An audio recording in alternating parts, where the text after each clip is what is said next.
On March 18th, at 2:47 a.m., police received a frantic call from a man named Daniel Hart, a 44-year-old accountant. His voice was trembling as he said, "There's someone in my house.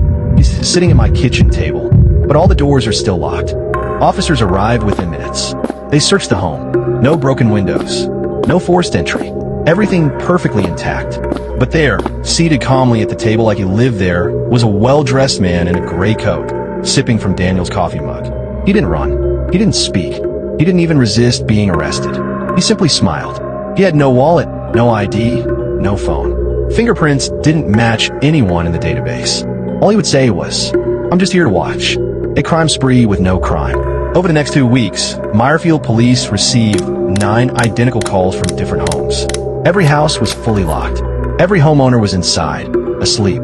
And every time, officers found the same man. Calm, silent, sitting at their table, never hurting anyone, never taking anything, just watching.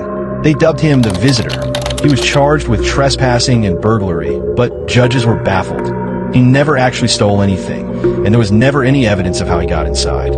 He was eventually sent to a psychiatric facility, but the story was far from over. One night, a homeowner named Lydia Monroe called police. She claimed the Visitor was in her house. Officers rushed there, annoyed. The man was locked up miles away. But when they arrived, the blood drained from their faces. There he was, sitting at her table, smiling. But this time, something was different. There was a note neatly placed in front of him. It read, "This is not the same man." Uncovering the twist, DNA tests proved the note was right.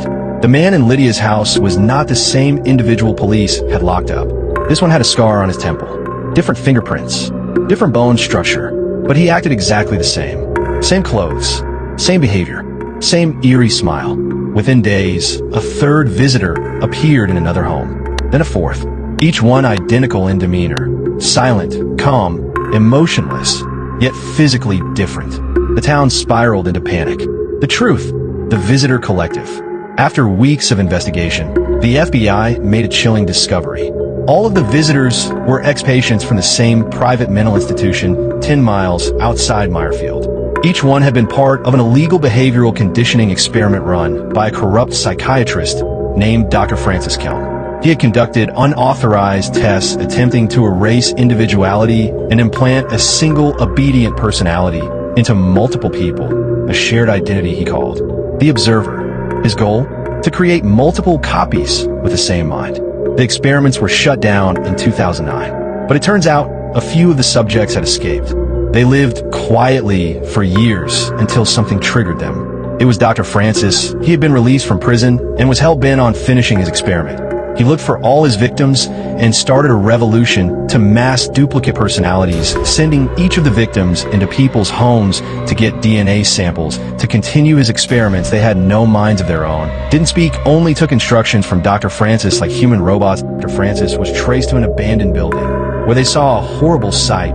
Not one, not two, but over 30 men were being used as lab rats for his illegal experimentation of botulinum neurotoxin. The victims looked frail, drained of blood, and unable to speak. He was arrested and charged with gross medical misconduct, illegal human experimentation, kidnapping, torture, and attempted murder, ultimately receiving a life sentence.